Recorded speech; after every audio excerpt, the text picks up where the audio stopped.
Hey, Marlon, you are going to be controlling when we talk about something. So as we go through the Alright. list here, we'll base it on that. But I will make sure that we are starting streaming. Hello, everyone in internet land. I am wearing my lovely Waldorf College T-shirt. Except it's Waldorf University, where I did not graduate. I graduated from Waldorf College, and then they were bought out by an online school, and then they became a college again. But I still have merch from when they were purchased because my school is confusing. Uh, but anyway, so Crunchyroll had their anime of the year. Welcome everyone to Animesplaining, as I said before. Over there is Joey, down there is Marlon. Marlon has our little stream on in the background as he does, so you can see multiple of us for some reason. Um, but Never-ending dimensions. But every year we do two things, it seems. We watch WrestleMania, and then we do Anime of the Year for Crunchyroll. I think that one is a punishment for the other. even though the one who gets punished on both of them is me, because I am the one who watches full seasons. These two do not need to watch them. At maximum, they only need to watch 2 episodes. Although, Marlon, you watched a lot of full seasons this time around. Yeah, I figured why not? I had time. Every time as well. I was gonna watch all of Dan to Dan since I've been meaning to get around to that anyway. And we're already on season 2. Might as well just watch all of that. We could have done. I heard Double or Nothing was a good time. Like we could have. The crowd looked great. I would have rather done that. We're not bringing back fantasy bookers. I didn't do that. It'll be a cold day in hell, and I'll have a finished novel by the time we bring back fantasy bookers. How about that? Like, I'm almost halfway done. On your way. We're on Twitch format. So anyway, so the way we work Anime of the Year is there are 6 Anime of the Year contenders over the course for Crunchyroll for Anime of the Year. These are series based. These are not their movies. The wrong movie won. Infinity Castle won because of course it did. Why? It made money. Explain to me what's good about that movie. People saw it. That's what's good about it. I mean, it's although why wouldn't they count Neza, or is that not count for Crunchyroll? That I don't think that counts for Crunchyroll. I forget what all of the nominees were. I know that 3 of them were Infinity Castle, the Chainsaw Man movie, and Scarlet. And of those 3, I would say that Scarlet's probably the best of the 3. Yeah, easily. Chainsaw Man. I'd say. I love Chainsaw Man. But so the nominees this year were Apothecary Diaries Season 2, Dan to Dan Season 2, My Hero Academia The Final Season. Those were the ongoing ones. And then the new ones were Takapi's Original Sin, not Dan to Dan, The Summer Hikaru Died, and Gachi Akuda. One of which I do not understand why it's on this list, personally. Wait, which? Please tell me that's your 6, and we'll start it. I can guess. Yeah, so let's the way we'll do it is we'll go up our list, but Marlon is the one who ultimately decides what we talk about. So my number 6 was Gachi Akuda. So Joey, what did you have? Ooh. Original Sin. Wow. That was 6. Wow. Go outside and touch some grass. Jesus Christ. Like so good. It was. It's so engaging. I'm not saying Gachi Akuda was great because, like, what the hell was that? But Jesus, good Lord. Like, go crawl out of your hole that whatever you're in. Take some antidepressant meds and, like, yes, go talk to people at a bar. Golly. I can't sit in negative emotions for a second. God damn. You're like alert. That's not emotions. That's just like take the most depressing you can make anything in life and try to pour it into one thing. Yeah. Everyone else is making happy things. You go make the sad thing. That's how you think outside the box. So Marlon, what is your number 6? Oh yeah, I said Apothecary Diaries. Oh, that's boring as shit. So let me grab my. Watch. Yeah, I wrote a overall review of everything as I watched it. and I'll just kind of read it off because I'll. Doesn't help that I saved it for last. So after watching all these other shows that put me through emotional turmoil, here's Apothecary Diaries. Like the princess is doing a thing. Yeah. Just stuff happens and like this is boring. Maybe it's because I'm the same way as you. I watched it right after that episode of the original Sin show. So I'm like, okay, like I can deal. Like this is boring and it's stupid and it's like I'm like it's got its elements of pervy because of course they're in a brothel, Japan. but they're in a palace, not a brothel. It's anime. They're in a brothel, taking care of pregnant concubines, making sure that some will get pregnant while others miscarry, just to make sure, like, hey, you got to keep working. So, yeah. So anyway, in Apothecary Diaries, I watched second after My Hero Academia because I eat my vegetables. God damn it!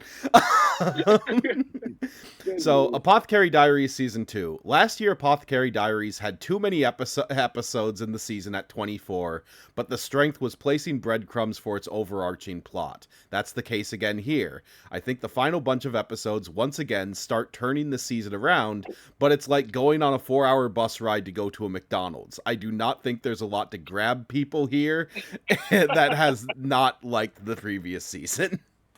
What does it build to? So, while they have these slice of life episodes where it's like, oh, we're going to spend 3 entire episodes where they make ice cream, and it's the most boring shit you'll watch. Then they have their final 5 episodes where, in case you didn't catch the ongoing plot, because they do tease it in the first 2 episodes, that, oh, there's a potential rebellion against the Emperor. So our main character gets kidnapped by these rebels, and they have, like, some sort of, like, either child or like heir to the throne that like they're getting behind. And so there's actually this big rebellion. It turns out like, oh, there's all this palace intrigue. Like, you know that episode where those episodes where they make ice cream? Yeah, actually one of those ladies was a spy getting extra information, and she's the one who actually kidnaps her. And then the rebellion is like immediately put down because it's not that strong a rebellion, but it does tell you that war is bad and war is awful, and the leader of the rebels, like the lady leader, has a badass death scene. Like she like stands down a bunch of guards. She's bleeding. She's like wearing white, so it's like pockmarked with red, and she just like smiles and then throws herself off the battlements. It's awesome. So like the one concubine's daughter, the little redheaded daughter, that's like the heir to the throne. So they're fighting to put on a different heir to the throne than that little redheaded girl? Yeah. Okay. All right, so they go to HBO route if they kind of White Lotus us or Game of Thrones us, and it's just boring as shit for 90% of the show. And holy shit, what's happening? But what you also miss is you missed episode 17, where our main character and her boss, that, you know, they do the will they won't they like thing with them, but he almost gets killed like in the wilderness, and they hide out in a cave, and she accidentally touches his dick, and then the scene is really uncomfortable because our main character is like, oh no, like what I touched was like just a frog, and a small frog at that, and then he like gets in her face and is like, but would you like to see it more? And it's like made to be like somewhat romantic, but it's like, this is her boss. Like, no. They already did that earlier where he's like drinking the tea in the second episode. It's like, oh, I forgot to tell you the bad side effect. Yeah, it's going to chemically castrate him. Cool. And that's what she says. I'm like, cool. Good joke. Way to go, show. Like, how is the show not last on all of your lists? How is it not universal? Is what I wonder. Defend your last choices here. I'll defend my last choice as I get it, but my last choice was another 3 out of 10 or 3 out of 7. This I gave a 3 out of 7 as well. How'd you give it that high? This was like a Apothecary Diaries? Because like, the last 5 episodes of this are actually quite good. The last 5 episodes of the first season are quite good. You need to get there. I remember watching this last year in the beginning, thinking it was boring as shit. I watched it this year and thought it was boring as shit. Now again, spoiler, Original Sin is a 1. That freaking hot piece of depressing ass garbage. Come on. Good Lord. But Right, this is just like nothing happens. This is a 2 at best. Like giving it a 3 just seems like overrating it right now. Yeah, I gotta agree with Joey on this one. It's a 2. It's a 2 only because I just gave Gundam half away a 2, and that's only fair. They're both just as dull, but just as pretty though. They're both very pretty, but very dull productions.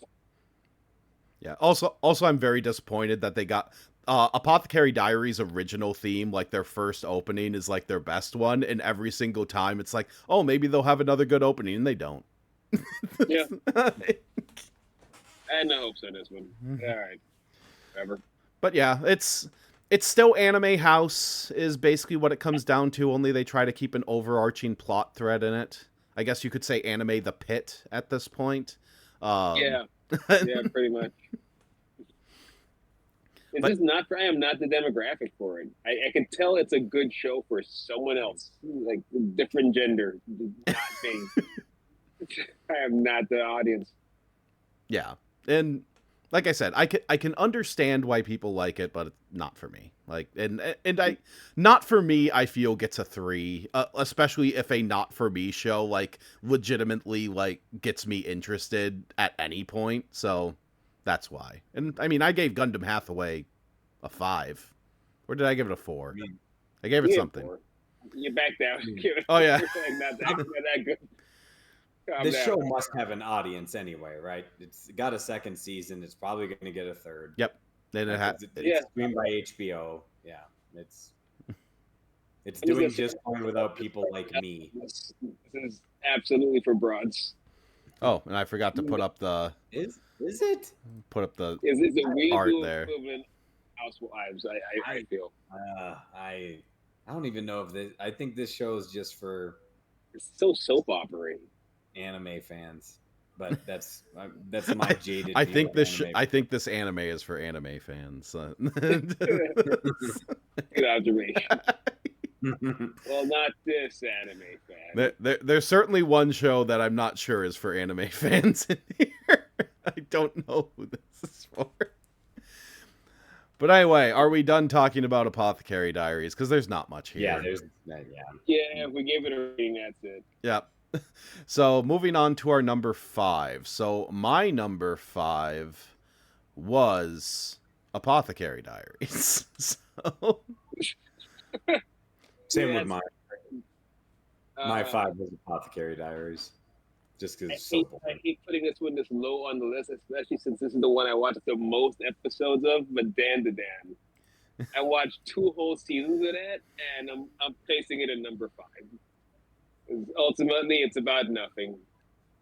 And as much as I enjoy the show, even if you watch just 2 episodes, it seems like it's about nothing. If you watch the entire season, it's going to continue to be about more nothing. And it's completely character driven, and that's it. So I'm surprised that Dan to Dan is so low on your list.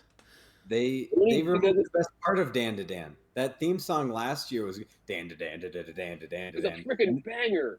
And this one is just like. It's okay. Yeah. Her the artist is called Ina the End, and I only know it because she did the Gundam Witch from Mercury outro, and it's awesome. And this song's not very good, but I like her voice. Like, she has a very like rocker voice. It does have a nice voice. It doesn't fit Dan to Dan anymore. Yeah. It just sounds like she's ripping out her own vocal cords at all times. Anyway, so Dan to Dan. For good and bad, there is no other show like Dan to Dan. The show is unapologetically goofy, but that goofiness is told in a way that is 100% sincere. Our leads kind of take a back seat in this season, as we focus more on general Monster of the Week stuff, and honestly, it helps it a bit. I am more interested in having a bunch of composer spirits fight than the ongoing love story between Momo and Okaroon. This is not a show I will continue to watch unless I am assigned, but the weirdness and pure drive to be unapologetically itself allows this show to bat past its coverage. 5 out of 7. That's way too high. Also 2. 5 out of 7 is solid. I don't like Dan. So it's like, again, it's so cringy. It's like, you're right. It is original. Like it's like the like a weird supernatural plus, instead of brothers, it's just 2 love interests. But like the first episode is like the guys coming through the hot tub, like, and they're gray and they're all about raping the one, and then you had the creepy moms that show up in the house that I guess the one is renting. And then, of course, you see them passed out amongst all the ghosts, but suddenly they're basically just in their underwear. So, like, well, they're trying to rape the girl, so they probably just raped the guys. And now it's back to, and then, of course, like, the grabbing her leg and be like, oh, just relax. It's oh, God damn it, anime. And then the buildup is that they fight the worm from Dune. Cool.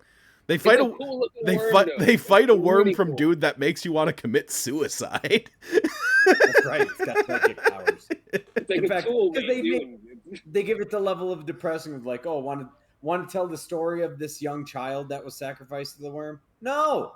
Why do it? I don't want to be invested in this. I don't. Nope. Yep. Great. Cool. Too bad. Thanks, Dan. Needed that. Alberta hole.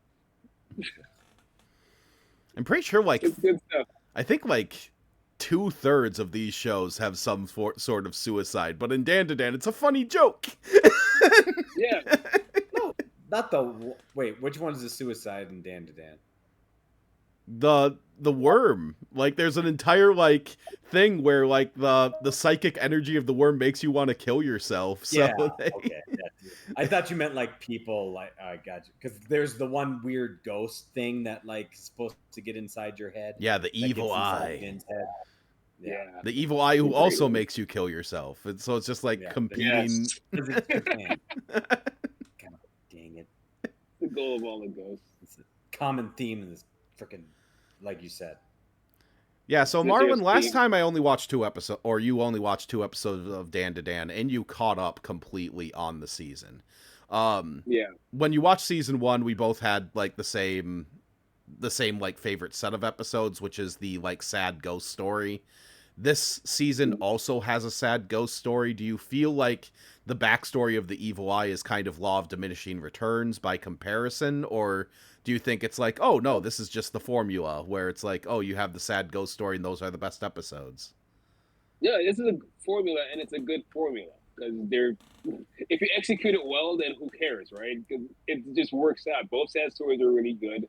I like the sad dancer story. I like the evil eye story. And I like them kind of incorporating these ghosts and their sad stories and their powers into their friends. So the ghosts kind of get happy endings after all. It's like, hey, I get to be this guy's new power set, and I get to live on through him that way. And I think that's pretty cool. I mean, even though the show ultimately goes nowhere, it still has, feel good moments like that. It's nothing but feel good moments and feel good vibes. That's all it is. Just ad nauseum forever. And that's why I can't rate it that high, because it's up against really stiff competition this year with really good storytelling. And here, we're just kind of dicking around for 12 episodes. We're just winging it. We don't really know where we're going over here. We're just winging it. And it's a good time, but it's the show. It's a shallow relationship. I feel the show is definitely better. Like, this show would be better if it was like the early 90s. And like these shows would be like, oh, here's truly a monster of the week. This is Sailor Moon, effectively. Like, hey, we have this little story contained to half an hour. Because legitimately the best episode that this has is the composers. Like, they go to a music room, and there's so much negative energy about people not wanting to take these music classes that there are all these like evil composers and some good composer jokes. Like, oh, I get this joke about Chopin and things like that because I know basic information about different composers. So cool. But I don't know, that starting arc for like the 6 episodes where it is the evil eye versus the worm, like eventually it just kind of wore on me, and especially the last 3 episodes with like the kaiju battle and the introduction of like our mega nerd character just like was I like that guy. He's great. So wait, the 2 episodes I watched, that story goes on for another 4 episodes. It does. Yes, it's their longest arc, I feel, and I kind of appreciate that because I feel like before they sped through a lot of their story arcs, at most you get maybe 2 episodes out of it. So this one actually felt like it was a big deal and like it was kind of epic. I kind of felt like they were headed somewhere this season. But no, that was a fake out. That was only half the season, and they went right back to shenanigans. But still, for those 6 episodes, like, hey, we were doing something here. We were doing something really hefty. And then, he's just a regular part of the cast now. Like, he's just does that at will now. It's just a power he has. You press the A button, and he goes purple. It's cool. So, Joey, overall, you just thought that Dan to Dan was just more of the same? 2. Yeah, just more of the same. 2. Like it's same as last year. Well, a little less cringy than last year because there's no shock this time. I know what the show already is, but yeah, I can only compare it to shows like Big Wolf on Campus, or that we had growing up with Power Rangers or something, where you have your basic premise, and now how long can we keep that premise going forward? The best description I have for it is like, what if Scott Pilgrim had to get past the whole 7 evil X's issue, and just this is the show you'd get. If you didn't have to deal with 7 evil X's, but instead dealt with monsters every week, you would get this show. And that's pretty much all it is. But at least Scott Pilgrim as an entity, you beat the 7 evil X's, you win. This is just, we just don't know where we're fucking going. We're just out in the ether, just beating up shit. And I like it for that, but again, stiff competition this year. 5 is a solid score. Yeah. Understandable. Alrighty, moving on to our number 4. And I need to look at my scores because I need to look at what my other ones were. Because it's very easy on my last ones because I just look at my like 2, 3 out of 7s. Okay, and then my only 4 out of 7 was Takapi's Original Sin. So that is my 4. So Joey, what was your 4? Sorry, Summer Hikaru died. Not my thing. People like those bummers, huh? It wasn't that. It's the fact that like you have hanging over your head like, well, like I'm fake, so I'm going to eat you. Well, but now I like you. So now it's like, so it's the only reason why there's any kind of like interest. And I get the idea of like they create like a relationship out of this, but isn't it just because holding over your head the whole time is like, well, if I leave this relationship, I'll get eaten. Seems like kind of a toxic relationship to me, but it's almost like that's the point. But the character has to learn. We know that as the audience. Do they escape it or do they embrace it? We'll get into it when we talk about it. So, Marlon, what was your number 4? So the moral of the story is stay with an abusive lover, but okay, that's fine. It's possible. That could be the ending. I mean, my 4 has got to be a Gotcha Kuda. Because unlike Dan to Dan, at least it seems to have some kind of goal in mind. And that's already a hook for me. Like, all right, so you got to get back up into the sky to get back to and get revenge. It's basically the kind of Monte Cristo or the Man of the Iron Mask or any other revenge story you can think of. I can get behind that. And your character is actually interesting. And the one guy reminds me of the cowboy from Fallout, so he's really cool. Doing the mask, yeah, he's awesome. And I'm liking the action sequences so far. So just having 2 episodes to judge it by, lots of good potential there. Okay. Yep. So Gotcha Yakuda. Someone thawed this anime out of ice from 2007. I am convinced of this. the right. The language they use is dated slang from the aughts. The art style is a throwback, and the general edge style of the anime is very reminiscent of back then. I can appreciate the one war class war aspect of the show. However, the only real thing that keeps it going is a few episodes. ultimately, this show is inoffensive, but it may be the biggest waste of time of the 6 centuries. Damn. Did not see that coming. This got a 3 out of 7 from me because this was my 6. I don't know what this amounts to. At least it's like it's got a weird escape from vibe to it. Like, get in the pit. You are banished to the pit. I'm like, oh, cool. So like, what's a criminal world look like, where you just basically shovel all of the people you don't want into one big area, but then all of a sudden they turn into giant garbage monsters. Yeah, they turn into giant garbage monsters, and as you care about an object, it eventually gains a soul, and that allows it to like have additional powers. So the power set is based on like this single object that people like, except for our main character, who has these gloves that allow him to see the potential of any object that he touches, so he can effectively turn any object into something that has power. Except it gets destroyed after he uses it. So that's a way that they can keep the thing churning. So he doesn't he doesn't like use his power on an object. Instead, he basically gives an object essentially like a sense of being. He's able to see the potential of an object as it stands. Like in one of the major fights, like the character that he had been talking to this entire time, who ends up incapacitated, is talking about, it's like, oh yeah, I've always been a protector in my family and things like that, and he has like this like amulet thing, and he finds the potential of this amulet, and it basically gives him like perfect defense. Like it always just slightly moves his opponent so he can't hit him, because it like senses like aggression towards him, and he wins through defense that way. It's okay. Like I say, it's inoffensive, but overall, like, one, this show did not need to be 24, or this season did not need to be 24 episodes. That is way too much.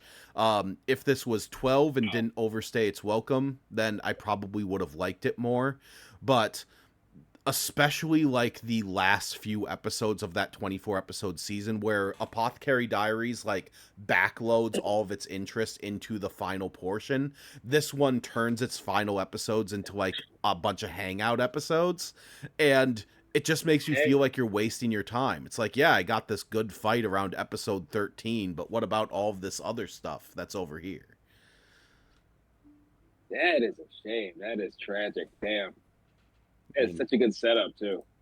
There's a scene like he's embracing eating garbage, because so like I got the class war in the beginning, but then there's like a whole nother class war in the garbage world. Like so I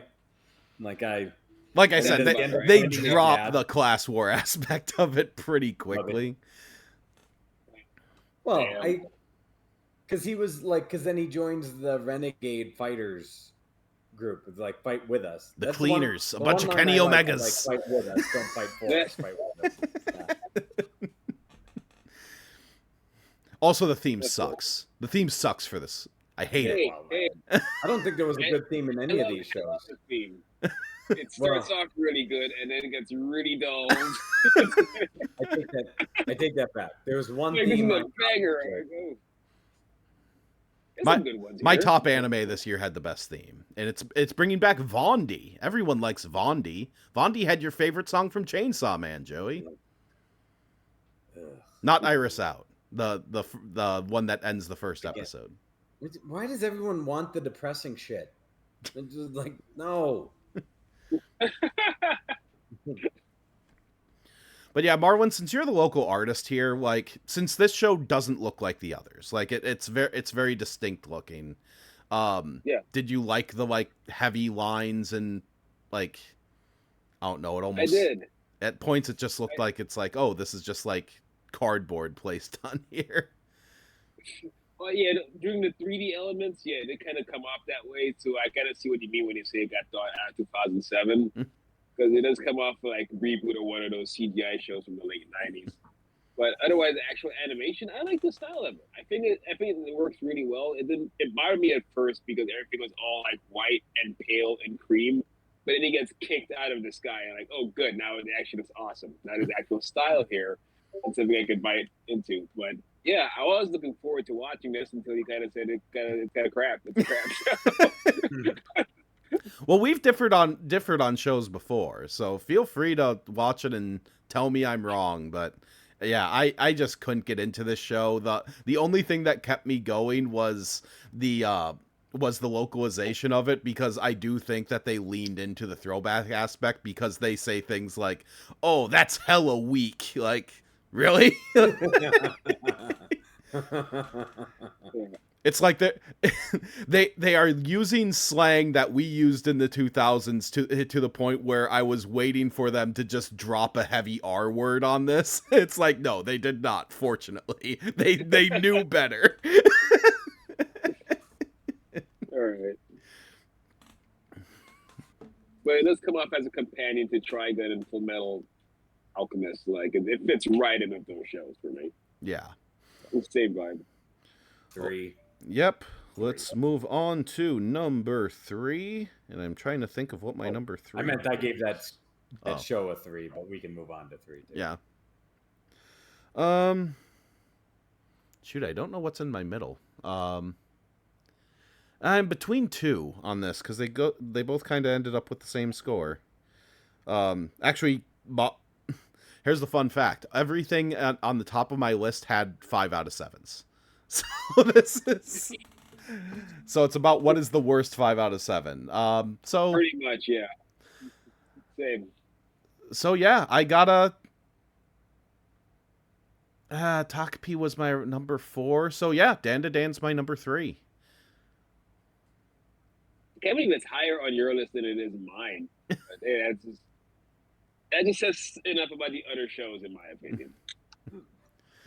The sad thing is we match on our 3. Dan to Dan is also my number 3.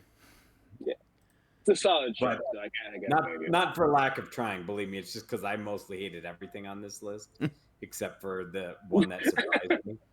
But, the opposite of me, yeah. Yep. And where are you on your number 3, Marlon? I'm putting My Hero Academia in this slot because it was awesome and should be higher.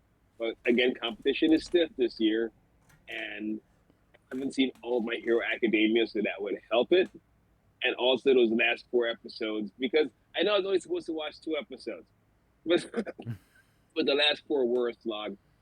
But if I'm just judging it based on the first 2 episodes, it's only at number 3 because of my number 2 and number 1. Because this was an awesome art. This was an awesome action extravaganza, and it did so without making me feel lost. It explained the characters, it explained motivations, it explained what was going on, and I was able to stay engaged and understand what was happening. It was one big event. Hey, get down. Okay, all right. Naughty dog. Naughty dog. Sorry, Ashley. She's got a marker. Dog jumping up on the counter and getting stuff. No. Yeah, so My Hero Academia, the final season, going into this without context of the other seasons, because I fell off after like season 3 when I was watching this personally. Aside from the 3, makes me feel like entering a comic during a big event. I mean that in the best way possible. While there's a lot of moving parts and references, as long as you accept the vibes of this show, it's easy to follow along, enjoy, and see potential reason to go back and watch the entire thing like collecting trade paperbacks. The fault, however, is the epilogue. There are 3 epilogue episodes. One sticks the landing perfectly, one is very good with a minor issue, and in parentheses I have "kiss her, you fool," and the final episode falls on its face so hard it feels like a joke. 5 out of 7. Is it just like Lord of the Rings? Does it just completely... Yeah, Lord of the Rings. It doesn't want to say goodbye. Lord of the Rings, if you had full credits going between the episodes. Like, the one even had updates on their lives, like, this person went on to do this. I'm like, all right, so we're done here, right? Oh, there's another episode. All right, who else are we talking about? This was, to me, the best one, because it starts off action-packed. Right away. Boom, fight. and there's stakes, and they're recording the whole thing for. I assume it's still Japan, right? Or Yeah, is it's it still just Japan. whatever world they're in? Like the whole thing is being live streamed. They're fighting these villains, and like it ends on like the emotional note. Like this was one I probably could have watched episode 3 because like, where's the might gonna go? Is this the moment he dies? I'm like, they're actually making it sound like they're gonna kill him, and like that's intriguing, and like getting the Solid whole for country, wrestling commentary. just like rallied behind him and giving these stakes. And this is one, and I wasn't the biggest fan of My Hero Academia before, but like if this is what it amounts to, and like I had to put up with all the school nonsense bullshit to get this, this is kind of a fine way to go out. Like this one I respect. Like I told you, Tony, like this is like the action-packed Saturday morning cartoon that I would have loved watching at 11 or 12 years old. Like love. Yeah. No, I'm a Justice League Unlimited person. Like I like the like big bombastic, like here's a bunch of comic book characters that are being thrown at you willy-nilly. And yeah, I recognize some of them because I watched 3 seasons of this. I understand some power sets, but they like keep you updated enough that's like, oh yeah, this is what this guy can do. He has a tail that lets him jump high. Cool. He's going to be in there for a couple little things here. But yeah, so what you missed is you missed me thinking that they were going to kill off All Might by just baning him. Like the 3rd episode literally just has One for All like holding him above his head, and I was like, just do the backbreaker, do the backbreaker. They were going to do that in the second one, and he doesn't do the backbreaker. Should have done the backbreaker. Always do the backbreaker. If you have the opportunity, you do the backbreaker. But they didn't want to kill him off, so there's that. Yeah. But you missed. The show did make me wish I was watching it from the start. But yeah, there are the final season of My Hero Academia is based completely on 3 fights. You have your triple main event because you have All Might in his Batman suit because he has no powers anymore. That just has infinite power in that. Against One for All. Then you have Bakugo versus One for All, and then you have Deku against Shigaraki, who is also the reincarnation of One for All, based on weird power set bullshit. And then you have your epilogue episodes. The perfect one that I talk about is there's a long episode where it's pretty much just like Deku talking to Bakugo, who is just like his bully through the entire series, and they just kind of talk about, it's like, oh yeah, we respect each other now because bros. We fought a war. And then the second episode is more like everyone is kind of facing trauma, even like the villains are, and Deku is like fighting with this thing that like part of the last fight is he gives up all of his superpowers to win, and so he's just like slowly fading his powers away, and so he's like doing what he can to like go around to the other heroes and like listen to them, and he finally like talks to his love interest on a rooftop, or not a rooftop, a hillside, and it's a nice moment, and then the rest of his classmates show up, I guess. Yeah. And that's what we needed. And then, Joey, get this. So, in My Hero Academia, if you remember the start of it, Deku has no superpowers. He is born quirkless. And he meets All Might. He shows, like, pep enough that All Might says, like, hey, I'll give you my superpowers. And it is all the superpowers. But it's gonna ravage your body. You need to kind of grow into them, and you need to grow into them over the course of 9 seasons, apparently. So you have this whole ongoing story. Deku like learns new powers, and he learns about the other people who have held this all for one power that he was given, that just kind of accumulates. And he finds that the best way to defeat the final bad guy is to basically use a giant punch to basically install those superpowers into the final villain, so they can just beat him up from the inside. And so it's like, oh, I understand. Like Deku realized that the thing to truly be a hero is that like sometimes you need to sacrifice, and he sacrifices all of his powers, the thing that made him special, to help others, and that's cool. And then you have your penultimate episode where he's like, oh, people need to care about like the people who have fought for us too, so I want to be there for others. And yes, I don't get my love interest at the very end for I don't know why. They just don't. Sacrifice. That's why. But Sacrifice. but hey, I'm here for others, and we're here for each other, and this is about camaraderie and things like that. It's like, okay, I get what you're putting down. Then the last episode is like, okay, we have a time skip. Deku is now a teacher at the superhero high school, which, granted, makes sense. And he, at the end, he's given a super suit similar to what All Might has, and he's allowed to be a hero again, which is fucking stupid. It is the worst possible decision they could have made. Why? Like, it's the most DC Comics thing that would happen. If Superman lost all his powers, Batman would just give him another super suit, and then we would just have more Superman comics. Like, that's just what they do. They always it didn't bring bother back, me that much. Yeah, you always bring back the original. Even when Batman broke his back, he still eventually came back and was Batman. Deku's gonna get his powers back. No, they could have done so much more and just like allowed this thing to end. But now there's going to be an epilogue series, and they're going to be superheroes again, and just well, this one, right? Didn't this one? Yeah, this one anime of the year. Yeah, son of Deku. It's gonna happen. I'm cool with that. I'm not sure if they're going to Boruto this one. I would say this is the one with the biggest actual cultural following, or at least the most mainstream following of all the shows.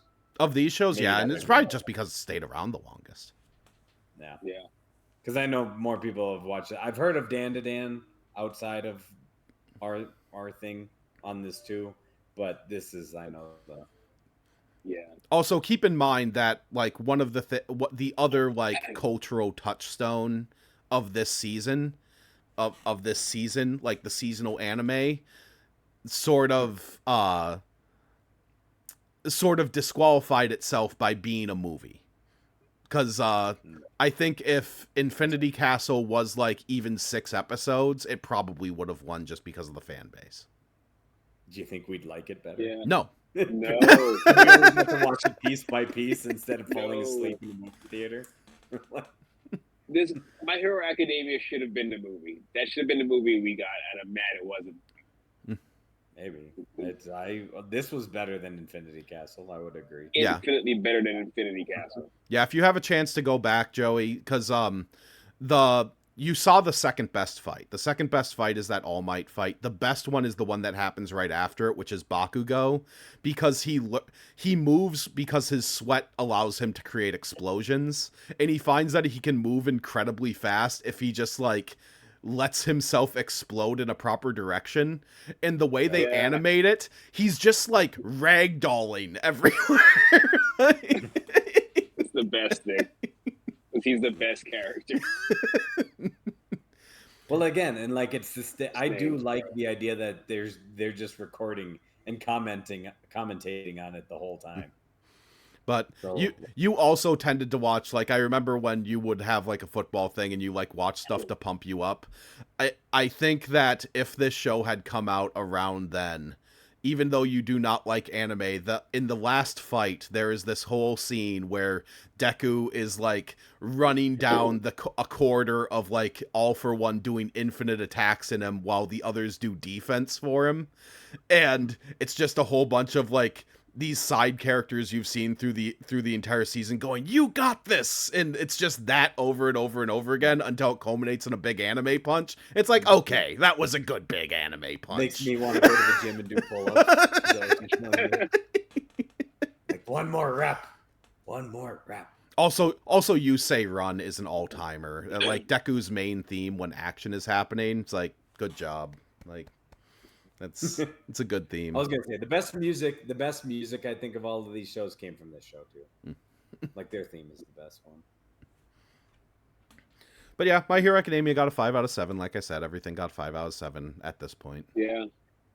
I Then all would 5 agree were 5 list, out of except for 7. Apothecary Diaries. That's it too. Because I think this was the best of the. I mean, I didn't like My Hero Academia as much before, but this elevated it. So yeah, I'd give this a 5. Yeah, I can't give it a 6 with how bad that last episode is. Like it's it just completely falls on its face and it doesn't work and it's sad. It made me sad.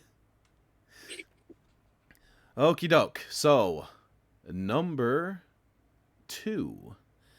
So yeah, my number 2 was My Hero Academia. Mine was Gachi Akuda, just because it was weird and felt different. And it wasn't great, but I mean, it was just better than all the ones that came below it. My Hero Academia was my number 1. So Marlon, which of the bad times did you have as your number 2? You saw this coming because the summer Hikaru died is my number 2. It's easily my number 2. That is a bad time, and I'm going to watch more of it because I want to see how this ends. This is less of a bad time than the other one. It is. And I think so the summer Hikaru died is my number 1. And I think it is the fact that it lets itself be goofy at times actually does help it quite a bit. Like there's still hope in this stuff and still a bit of humanity in there. But does Hikaru remain goofy himself or themselves? I don't know. Whatever alien or witch that he is, because he's goofy throughout the 2 episodes I saw. Yeah, and he kind of stays like somewhat happy-go-lucky, but the end is what really makes this good. But the anyway, so the summer Hikaru died is an A24 movie in anime clothing, although a bit too goofy at parts. I was surprised with how much the show had to say about tradition, youth, friendship, and growing away from your upbringing. Not much bad that I can say about it, but it does overstay its welcome a bit. I would want to see what a modern horror director could do with this over 2 hours. Yeah. It also reminded me of this one Scarlett Johansson movie where she plays an alien that kills a hooker and then just takes her place on Earth. Oh yeah, Inside, is it? Yeah, something like that. And sounds like she's to me, but it's always there. Yeah, where she's just going through Earth, kind of experiencing life through her eyes for the first time as a human being. Reminds me of what's going on here, except, this guy has a friend. He has a tour guide who's kind of just cool with his friend being dead as long as he gets to see his friend's face one more time, which is really depressing on its own. But yeah, I understand. I get that feeling. Well, he's close enough with him. He knows he's different. He's like, this isn't you. And that's where he's like, oh, yeah, you caught me. So if you tell anybody, I'll kill you. Well, the main reason why he knows is because he actually saw his dead body. Like, yeah, it's like, oh, this is why I know you're a perfect cop, because I literally saw you dead. There's another character who's like, oh, I can see spirits, and therefore I know something is up with you. But, yeah, for the most part, people are like, oh, it's Hikaru, he's fine. What does Hikaru eat old ladies? Is that what... Hikaru is basically a malignant spirit that lives in the mountain. Like, he is... Like, it's just this, like... just culmination of like bad energy that has gained sentience over time. And it eats people, right? Like it's at least I got the impression it's eating people. Yeah. It feeds on people is that eats people. Yeah. Feeds on people. Well, it doesn't really kill the one old or it doesn't really eat the old lady because it says like, oh, she suffocated. Okay, you're right. Like it's not a vampire if it just drains your energy. No, it just does the ink thing. Vampire. It just crawled into her mouth. Yeah, see, Brooklyn, watch weird anime shows. Don't let her watch Takapi's Original Sin. It's a bad time. No, it's the best one. No one needs to watch that. It's my favorite. It's the best. The show they're talking about now, a witch eats people. And it looks really creepy. It takes the place. So imagine like all of a sudden, mommy, you'd be like, "You're not mommy," and she's like, "Well, you better not tell anybody, or mommy will eat you." And then that's the best. There's a movie called that. It's called "You Are Not My Mother." It's an Irish movie, and it's great. It's the best one. Dumb. Dumb, dumb, dumb, dumb, dumb. You can go watch your K-pop. That's what you'll do instead. Go tell Marlon and Tony about Cat's Eye. Like, scary movies are funny. But yeah, this is one of those shows where I think it got the top marks from me primarily just because of its potential. Like, I think that this would be something that's like, oh, someone's going to iterate upon this and make it better. But I mean, like I said, there's something here because there's a whole thing about like how this village has come up and like how they've gone away from like this weird Shinto tradition that they had, and there's a whole bunch of Christians as well. So it's like about that transition that people have had from religion, and meanwhile it's also about this homoerotic relationship that Hikaru has with the main character, and like they just outright like say that because the last conversation that they have before the season ends is Hikaru's like oh, I love you, and like it's not quite platonic and it's not romantic, but I just know that not being with you feels like something breaks inside me. And then Yoshi was saying stuff like that even in the first 2 episodes. Yeah. And then right. Do they stay quote unquote friends? Yeah. No, there's aside from like it's okay. Aside from magical realism stuff where like you get to feel the memories of the spirit, there is no penetration in this in that way. No, good Lord, okay. The second episode has penetration. No, yeah, right in the chest. What? So wait, you're wanting to watch Heated Rivalry instead?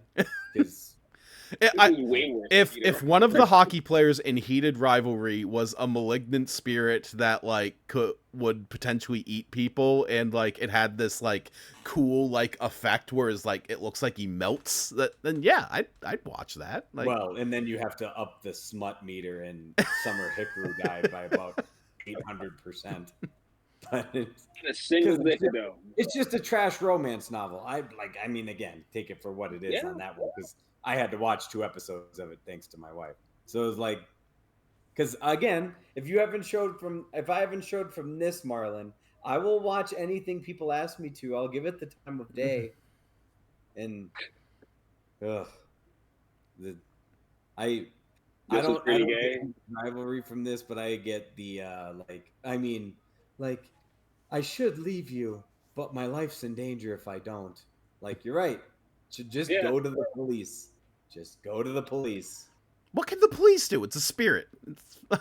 You go to the guy with the hamster is what you do. Just accept your abuser, Tony.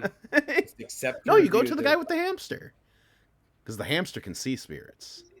Because animals can see spirits. That's why the cat freaks out. I only had to watch 2 episodes. Jesus. Easy number 2.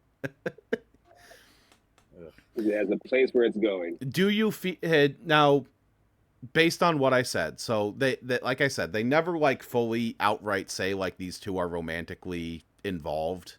They like hint at it. They kind of like take a step towards it and then they take a step back. Do you feel that is a cop out, or do you feel that kind of fits in the like coming of age, coming in sexuality type? I didn't feel it was a cop out because I was only 2 episodes in, but I definitely felt they were teasing it 2 episodes in. So if they tell another 10 episodes worth of story with nothing happening, I could understand feeling that would be a cop out. Like you're trying to make a statement, but you're still like, well, like, what if we alienate people? We don't want to do that. Like, you're going to try to say something, you got to just come out. And that's the weird thing. I'd be interested if you guys watch the entire thing, because I don't think it was a decision because they were afraid of alienating people. I think it was like, this is a conscious decision that they made to like talk about these relationships and things like that. It's really weird. And like, like someone who I want like other people's opinion on this and how like they approached it, because it's like, it depends on what is the mood in Japan towards people's private lives, and because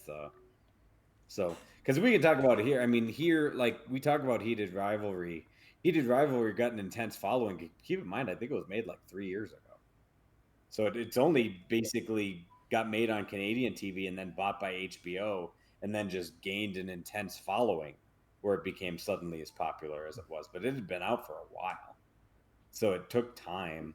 So it's not like something that it was hyped or anything like that. It just kind of fell into people's lap.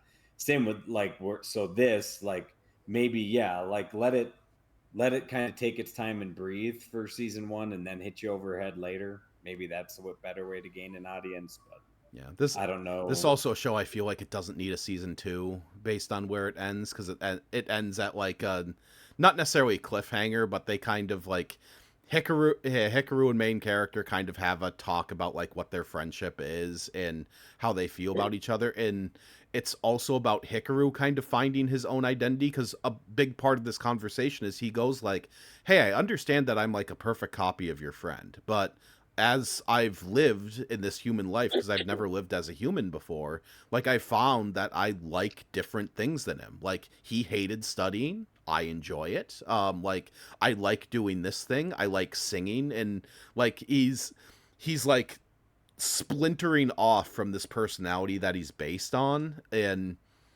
that's at least like an interesting aspect of it, but I don't necessarily know what it's trying to say there." Well, like you said, they're focused on the relationship. Mm-hmm. So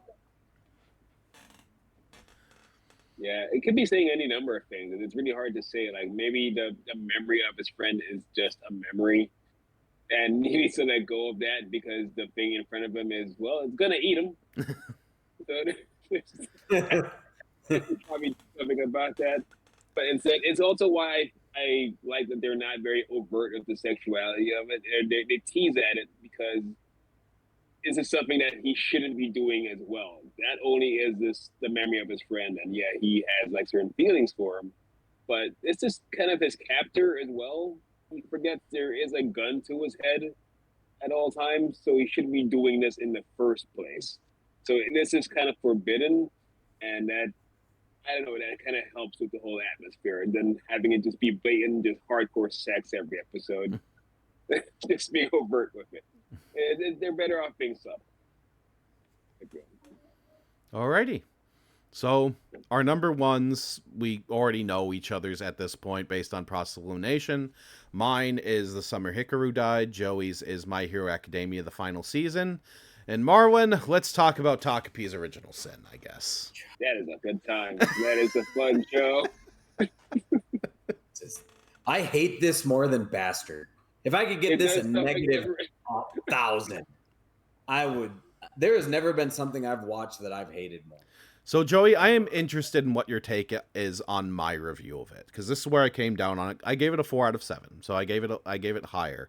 But so Takapi's Original Sin. Ugh, this is a bad time, but I'm torn on it. For the most part, this show feels gross, as it relies almost entirely on tragedy to drive its story, and it centers that tragedy on children to get the maximum effectiveness. And you know what? It is effective. But if I can point out the underhanded method the show used to drive its point, doesn't that mean it was not successful? Because I can see the game. I see this being some younger fans' version of what our generation would save for movies like Kids, Donnie Darko, and Requiem for a Dream, but I cannot get there myself. I would even go further. So to me, it's lazy. That's the problem. Easy. If you make it now, do you connect emotionally to it? Kind of hard not to. It's kind of the freaking entire design of the show. But like saying like you made the character as young as possible, which is already unbelievable because like again, what 10-year-olds? Like you could yes, probably somewhere tragically in the world we know like things like Gaza and Ukraine exist and Iran like 10-year-olds are put in bad situations, but like this is like packed on depression on top of depression. It feels like I consider a lot of Stephen King novels to be lazy because like It, for example. I'm not a fan of It because all it is like, oh, can you think of the thing that would scare you most as a kid and it eats you and harms you and hurts you? Cool. Like that's the story of It. And to me, cool. That's lazy. Like we're not really jumping out to scare you. We're just jumping out to scare 10-year-old you. and it's just saying there like, can you imagine this bad? Can you imagine like what this would be? Same with like Doctor Sleep. Doctor Sleep has the scene where they stab the kid in the leg. I like So you Doctor just Sleep, over but it's it's just like, oh, cool, we can go out and hurt kids. So we do what's taboo. You're not scared of it because it's a psychological thing. It scares you because it's taboo. It's easy because nobody else does it. Because nobody else is willing to cross that line. Because it's generally frowned upon. That's what this is. So to me, that's why I call it lazy. And on top, like again, like we can go into what 10-year-old feels this way. There's a problem of believability of like the very end of the first episode. Oh, that's daughters. Yep. Have fun with 9-year-olds. And that's again, she's not going to go grab a rope anytime soon, and she's 9. Because she's Stupid fine. show. It's a different kid of a different life entirely. But it's 10 years old. This kid was 10 haggard. years old. Come on, like at least like kid has if a you want roof to tell over the story of his someone who's super depressed that even make them 18. Just make them 18. That it's at least is believable and it's less taboo and it's less lazy. The other one is like, of course, there's the mom at the end of where you learn the blonde girl's really torturing this girl because this whatever her name's mom rips her parents' relationship apart because she's a hooker. Mm-hmm. But she's like, oh well, we just learned. So they make the mom look super pathetic, but you're there with me too. Gross, for one. And two, it's like, oh, because your father announced he's going to go have dinner with that woman again. It's like, she's a hooker. Dinner. Like, what? Who does that? Is she expensive? Because shouldn't this girl be living a better life then if she's at least like a pricey one? The expensive ones you do pay for dinner, by the way. But yeah, that's to the side. You are concerning your dog.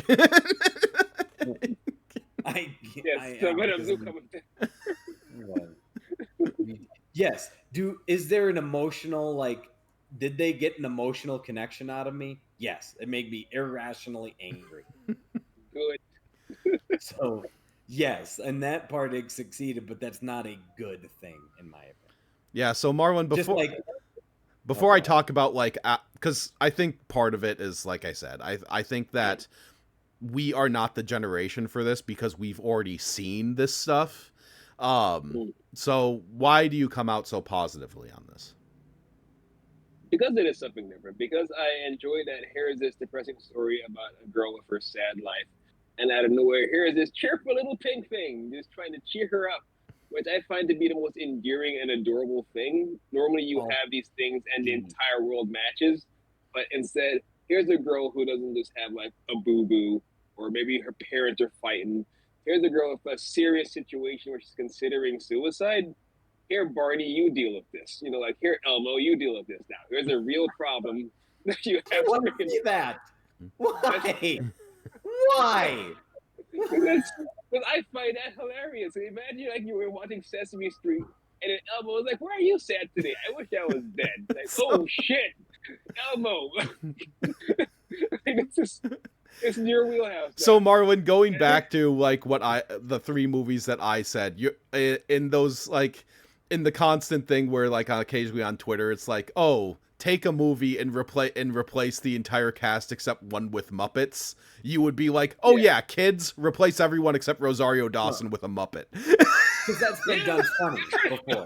Like Chappelle Show, there's the Chappelle Show Sesame Street from back in the day where like, yeah, the kids go visit Chappelle Show and then there's the one with gonorrhea, so he pulls his pants down and you can just see his infected penis.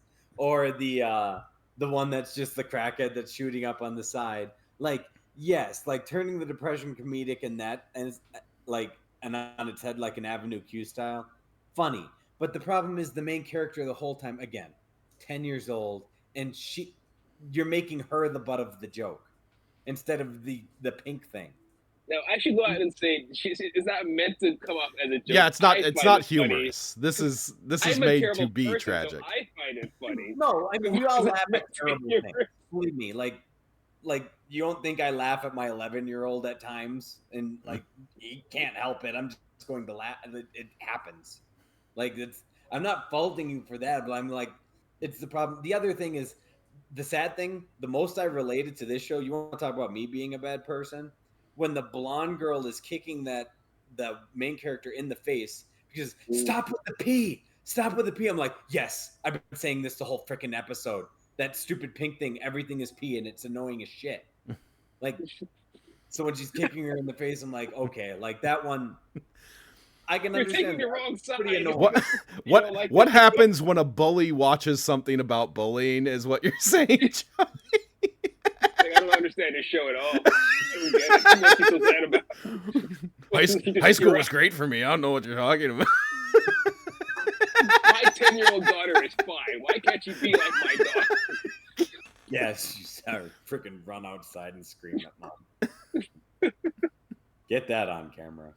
Kid's like, sweet, a ribbon. I'm gonna use this to hang myself. But you're No, but like again, so like that's oh god. Like, can I borrow that? Sure. And then like finds that's your hand. funny. That's funny, Marlon. So, and Joey, by not watching the second episode of this because you only watched the first, you missed what like the conceit of the show is. Because in the second episode, like you have the blonde character being terrible again, and she's like beating down the main character to within an inch of her life, and Takapi finally like steps in and brains her in the head with the camera. Yeah. And kills her. Like, watch episode 2. That's cathartic. I'm fine with that. That's comeuppance. And then it's about like trying to. Again, it's Elmo doing it. Yeah. It's Elmo braining the bully in the head. Don't people wait?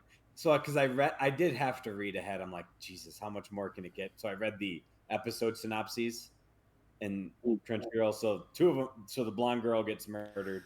Who's the other one that gets murdered? Then? So blonde girl gets murdered, and then it turns into an ongoing story about how like it follows between the characters, but our main character becomes like a really terrible person because in hiding her body, she tries to like get this boy who likes her to like take the fall for her. And that glasses kid. Yeah. Okay. And then it goes into like his trauma and things like that, and this is the good stuff, Joey. This is the good stuff. Where does this redeem itself? It does. Where? Like storytelling right there. Like, and by the sixth episode, it's just like I am tired, and the main I want to go home. Yeah, the main thing, it's just like, oh, we have set everything back to where it was, but now I decently understand what people's trauma is, so we can kind of work through this, is what it ends up doing. And does everyone get brought back to life via the magic camera? Yeah, via being able to go back in time again. But yeah, it's like I said, it doesn't work for me, but I think it just doesn't work because I've seen this game before. I've seen this thing played, and I think if you are a Gen Z kid and this is your first time seeing this, it will be effective. Like it's effective to get that story of like, oh, like everyone is hurting. Like you are not special in that you feel trauma or you feel hurt, and it helps you to empathize with people by doing that. It's helped me a whole bunch. But like at the end of the day, it's just something where it's like that media thing that you can grab onto that does that will only work once. So when you see other things, it's not going to work as well. That's listening to people's story is the best way to empathize with people. So I disagree with that. No, but I mean like that first installment of like you feeling that feeling. You're talking about like watching the genre type thing, right? Okay. I'm addicted to this genre. That's why it's my number one.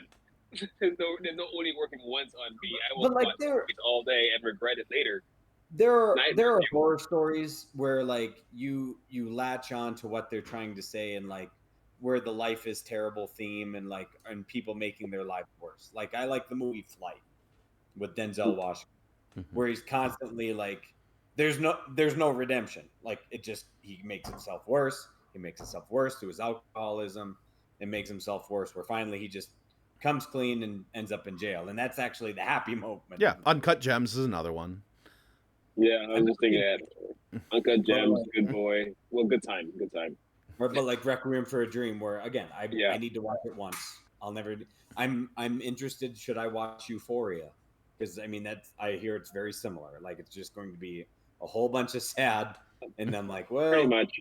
And I mean, like watching this show, do I even want to watch it? No, probably not.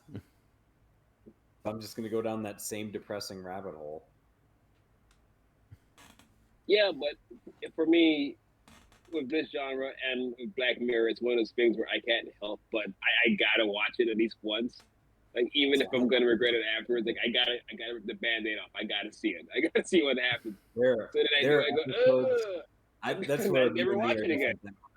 There are episodes of Black Mirror I just like I would love to forget about, but I can't. And I was like, nope. Yep, that's trauma now. That fictional thing is now real trauma in my brain, my real brain. I have to deal with it. Like the dude that and this is one of the first season is the one that got me. Like the dude that rides the bike in the weird little TV rooms and finally sees his love interest like becomes never again. Never watching that ever again. Sad.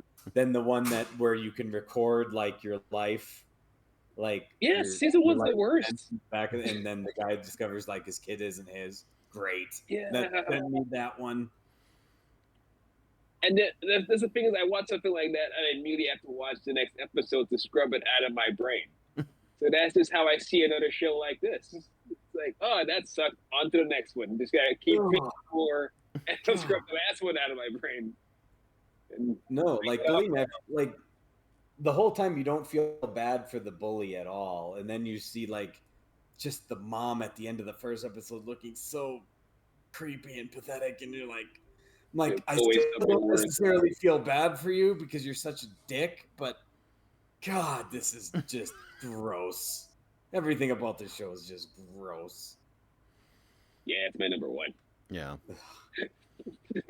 I mean, before our generation had kids and things like that, I mean, the generation before had ordinary people, like that we had to watch in health class. This genre has been around forever.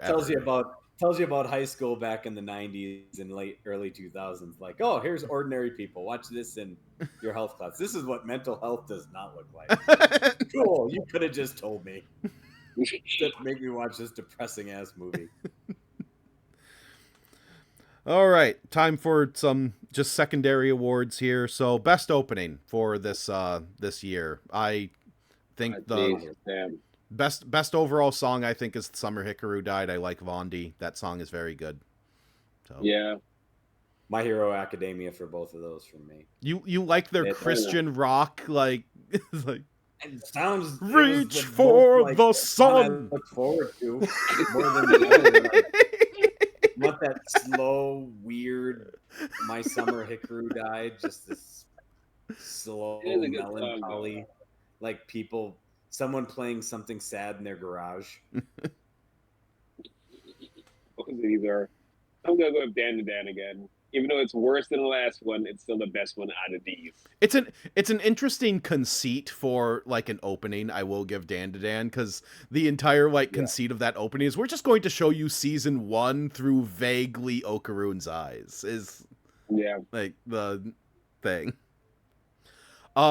Best moment or the moment that most sticks with you across the whole thing. That Bakugo fight. Again. It's the All Might looking to die while the whole country's looking on with just fear. Like that was really well done. I don't want to copy what everyone else is saying. I don't want to just talk about fights. Fuck it. Takopi, where the pink thing finds the girl's hanging body headed. I didn't see it. I knew we were going there. It's all right. Yeah, but I've seen enough of this where it's like, oh, she's asking for the ribbon. I know exactly what's going to happen. Yeah, that was. I didn't. I sadly thought like maybe she'll take it to the bully and try again. Oh, and I'm like, I guess wait. Yeah. My overall thought is like she's either hanging herself or she's going to kill her bully. Yeah. I thought maybe that. Like, I thought maybe like you might go after your bully, but I'm like, she's 10 years old. Tie a knot at 10 years old, let alone a noose. Jesus Christ. I learned. Again, whoever wrote this show, go outside, touch grass, talk to people. Of these things, easiest to turn into a successful live action movie. Probably sadly Dan to Dan. Dan to Dan, because like the way they drew like even those ghosts in the beginning, like movie or series, I think the easiest is Dan to Dan because it's the easiest kind of. I think Summer Hikaru died. I think like I think A24 or Neon grabbing onto that and making just some low budget like thing would maybe be a movie, yeah. Not a series, but a movie. That's my next one. The next one is easiest to turn into a successful series live action, and that's probably Dan to Dan. Then I'd switch it, but Dan to Dan because Dan to Dan Supernatural played for how many years? 12 years. Yeah, about that. I feel like 9. Yeah. Yeah. No, it went longer than Smallville. In Smallville. Holy shit, yeah? Mm-hmm. Oh, wow. I feel. While my answer is Dan to Dan for like easiest to probably turn into a successful live action series, I would be afraid of what. I guess HBO is not as good at this anymore, but I'd be afraid what HBO could do with a mini series for Takapi. Yeah, I was gonna say Takapi you could easily do. The only thing you have to see is a little pink thing. That's it. Otherwise, they have a very real depressed young girl doing very real depressed young girl things, and that's the show. That's the entire show. Make them older than not 10 years old. No. Keep them 10 years old. Make it depressing. God, go to jail. Keep it super depressing. Like that movie, Let the Right One In. They didn't age up those kids. Those kids are perfectly young and depressing. Yeah, just one's a vampire. It's fine. Yeah. And they're Swedish or whatever. Yes. Danish? I forget where that comes One from. of those. That's like a monster story. This is. They both have monsters in them. Just one's a vampire. Yeah. And finally is the Rick Sanchez Award for There Is Something Wrong with the Fandom for having this here. And I already know. Good God. Apothecary Diaries. Like, I don't. Why? Yeah, mine's got you. What is the appeal of Apothecary Diaries? Mine is. Jesus. Why? The 5 on this list except Apothecary Diaries.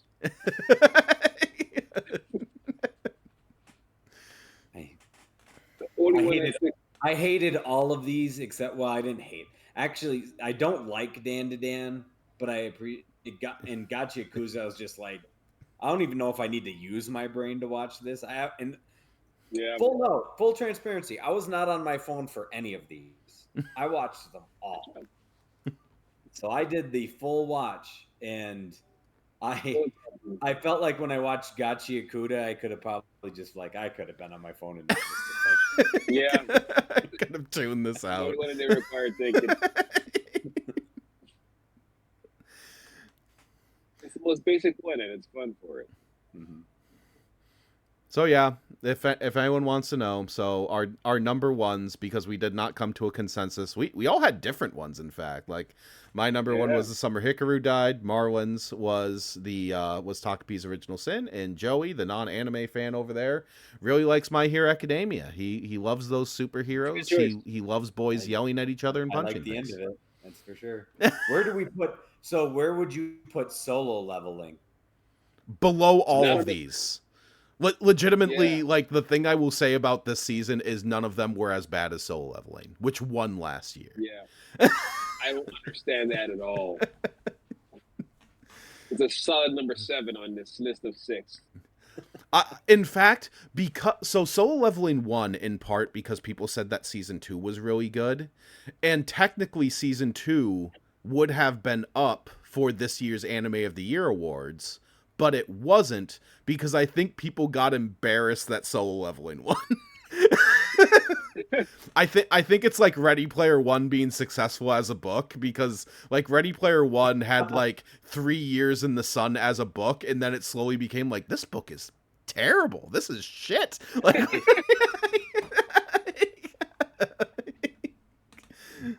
Like, you can only I fool know a people. lot of people that like the book, but I'm like, what? Look, because of all the references. I'm like, so you like it because of nostalgia? That's fine. Like, I can. Do you want me to go read you a history book on like rock? Like, give me all the nostalgia I want. Well, everyone knows that as you get older, and I mean, I'm almost 40, Yeah. like like you just start like listing things like, oh man, like at some point the show's just going to be us listing previous animes that we've watched and going like, oh man, remember 08th MS team? Yeah, but remember Bastard? And we'll just list things off. That's the joke in Inside Out too. As you get older, one of the emotions becomes nostalgia. I gotta watch that movie. So next month, I am giving myself a break because I watched a lot of series, but I'm also not giving myself a break because originally it was going to be, oh, let's watch a movie. But no, Joey failed to watch a movie last time. So not my fault, damn it. Like, life happens. So Joey, you need to watch some Gundam because because Marla and I had to watch some not very good Gundam. And fortunately for you, I am choosing. Hey, I did watch Gundam Hathaway. I just didn't watch the sequel about the sorcery of the nymphomaniac. The sorcery of Nymph Cersei is better than the first one. I will give it that. And I think you would really like when the Gundams actually fight. It's a shame that you need to wait an hour and 40 minutes for it to happen. Also, we went over this in the episode. I hate the way that Gundam looks. It just a big triangle. Like in Moonanite Gundam. I'll go upstairs and watch Pacific Rim after the game. But anyway, so we're watching two separate properties for a total of 14 episodes next month. Because I found, while sailing the high seas, the dub of Virgin Punk Clockwork Girl that I saw in theaters that you guys weren't able to because it was in theaters for 20 minutes. And it is very good. It also feels like a throwback in the best possible way. And we're actually watching a true throwback because we are going to be watching Gundam 0083 Stardust Memories, where the entirety of the dub is on YouTube. So we can watch the entire thing, technically streaming, because I guess Sunrise does not care enough about 0083. It is widely considered to be one of the better Gundam series because it has all of the people who would go on to make Cowboy Bebop. Shinichiro Watanabe, who did both Cowboy Bebop and Samurai Champloo, wrote half of this series. It has the mecha and technology designer for that went on to do Cowboy Bebop. It has Yoko Kanno, who was the music director for Cowboy Bebop and Samurai Champloo. And it's like we can truly see if this in the 80s or early 90s. Early 90s. This was made in 1990 is when it released. So okay. 89, 90. It was that fun time where anime had basically unlimited money and the bottom was about to fall out because of the recession. Okay. But yeah, so we'll do that. We will do both Gundam Stardust Memories to watch a Gundam thing, and I will also send you the link to be able to watch off of a computer, because since you need to basically pirate it, Virgin Punk Clockwork Girl, which is a single episode, but oh man, that's a fun pilot. Like I want to watch this series. It's super fun. So yeah, that's what we'll do. Take your word for it. Can't be much worse than what I had to watch today. Yeah, so I guess overall, what would you give the 2026 Anime of the Year contenders as a whole? Like, if we're going by the Super Eye Patch Wolf scale of 1 being completely insulting to your intelligence, 2 is good, but there are definite, or bad, but there is some sort of redeeming quality. 3 is generally I liked it, or like I did not feel robbed. 4 is good, but there's something like really, really bad about it, or something that just sticks with you. 5, good for the genre. 6, exemplary for the genre. And 7 is so good it has redefined what good is. Like, what do you give like overall like these contenders? Because 2. yeah. The only thing that redeems it is My Hero Academia. The only thing that redeems it is My Hero Academia 1. Otherwise, all of these shows just prove to me like why I don't like anime in the first place, and just reinforces my feelings about the genre. Because it's sad. Too much sad in anime. That and there's Dan Pervy, and Apothecary Diaries Pervy, and then there's the over the top, just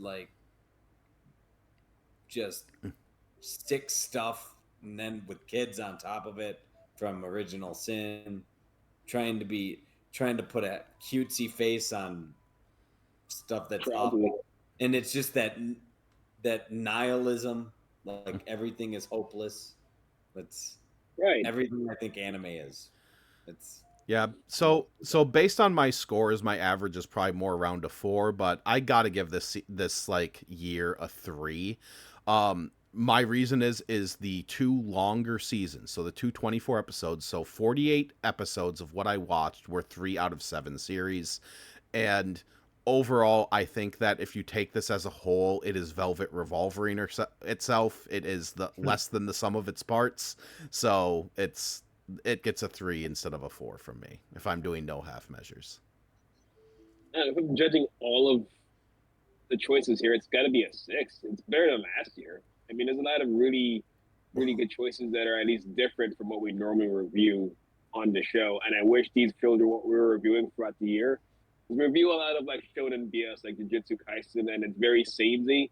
But then you have freaking Takapi over here, and even the Suicide Hikaru died. These are very different shows than what we normally cover, and I like to cover more shows like this. And I don't know, I feel like it deserves a 6, with the exception of, I can't even say if any exceptions. Apothecary Diaries is boring, yeah.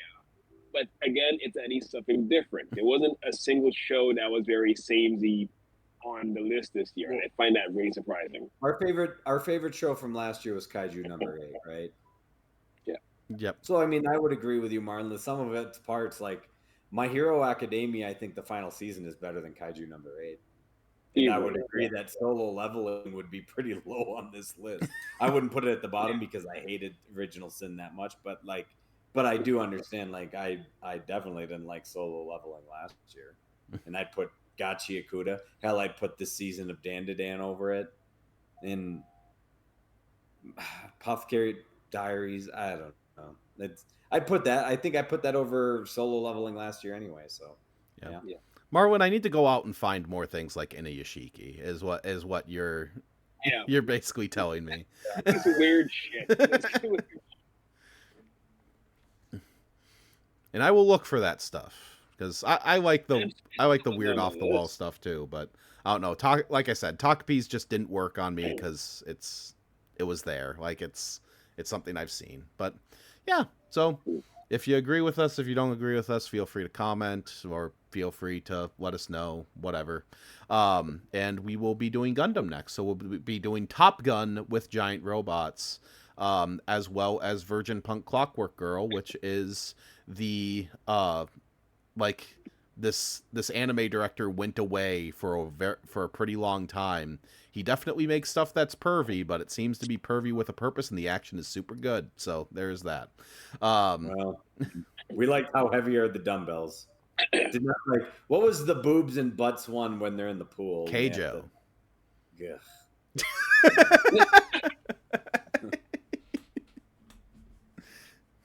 Well, the boobs and the butts. Yeah, I hate there's levels to all of these things. Good lord. At some point, we are going to need to watch Tenchi Muyo for this, just for the nostalgia's sake. But that's far and away. Because that's not even all that pervy. That's just a harem anime. Yeah. Too many girls. That's all it is. It's too many girls, and I'm basically sexless. Yeah. Fuck this. Anyway, thanks everyone for joining us, and we will see you next month with both Gundam and Virgin Punk Clockwork Girl. So thanks very much.